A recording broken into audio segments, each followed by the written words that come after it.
Back in December of 2019, I received the SketchBox for that month. I only ended up getting 6 months in total by the time I canceled my subscription.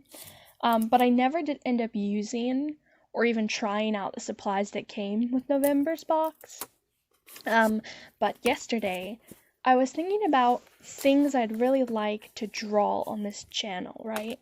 And I had this idea and this image in my head to paint the woods from this book called Uprooted by Naomi Novik.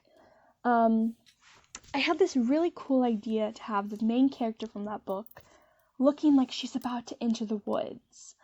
And if you've never read the book, the woods are like the main antagonistic force in the background that our main character works up to facing. And so they're very, very like foreboding and dark, horror-filled woods that are essentially sentient. And I really wanted the woods I drew to look just as spooky and dark. I was looking back through my supplies, like all the art supplies I'd received from SketchBox during the 6 months I had a subscription. And the gouaches from November seemed perfect because there was this vibrant green, there was also a bright blue that I thought I could mix together with that, 2 shades of brown, and a black.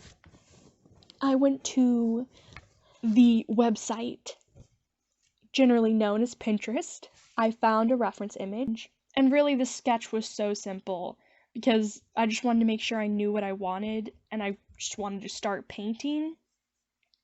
That daggum sketch looked it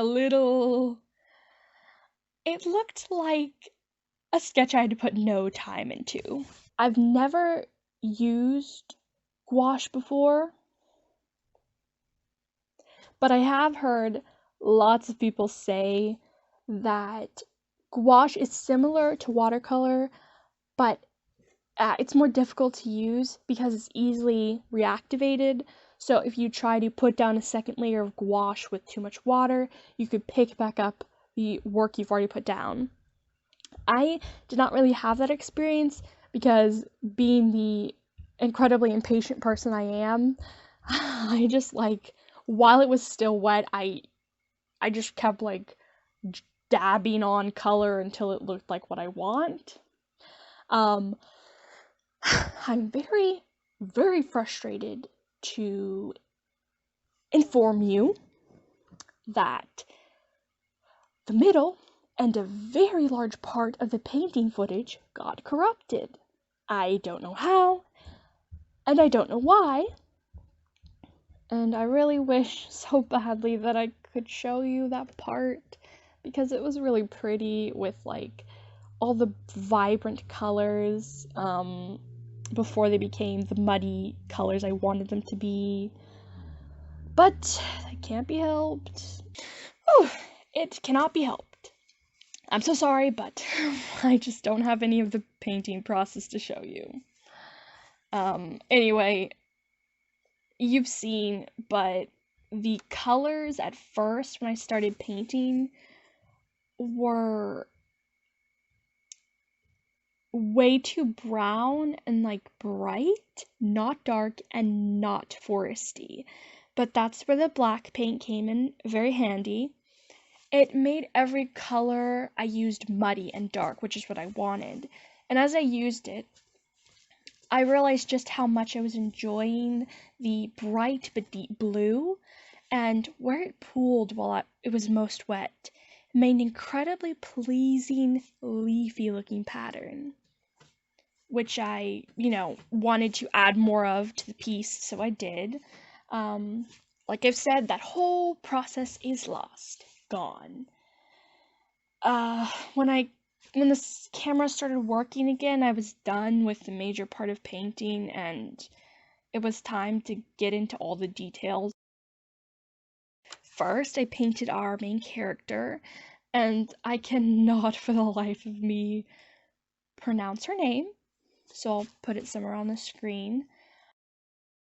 There are several instances in the book where our main character goes into the forest. Each time is intense and unpleasant. Uprooted is such a dreadfully spooky book, and there are so many instances that just fill you with this horrible terror. You're not sure who's safe. You're not sure if the main character is safe. You're not sure what is going to come out of the wood.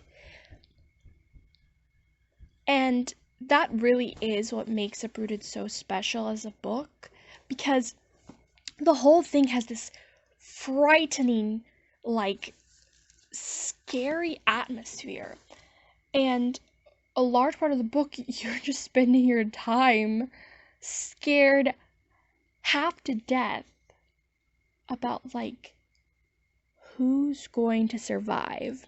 It's also incredibly gory, and, like, the author spares no details.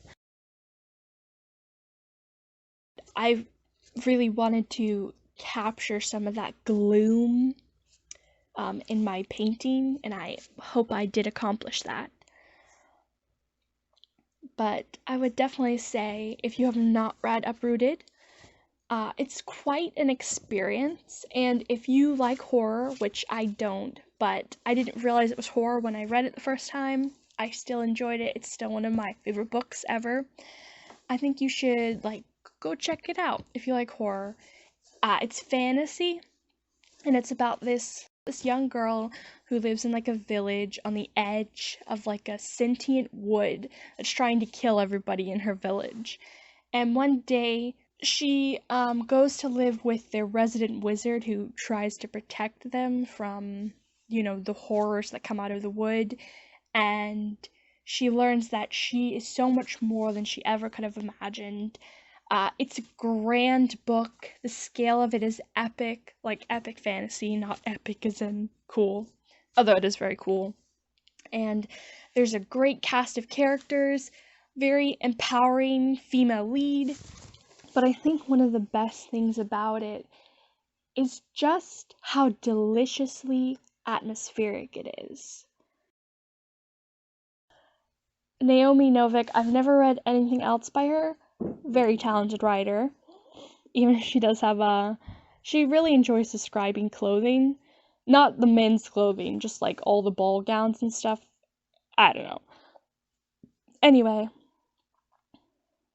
I would definitely say I enjoyed using the gouache tremendously. It was so, like, creamy and smooth, and I'd like to use it on a larger scale, like on a huge canvas, because it was fun to work with. And if you want to see a sort of unboxing video for November's Sketchbox, I'll leave that in the title card. But other than that, thank you so much for watching. I hope you enjoyed this video, and stay safe out there, my friends.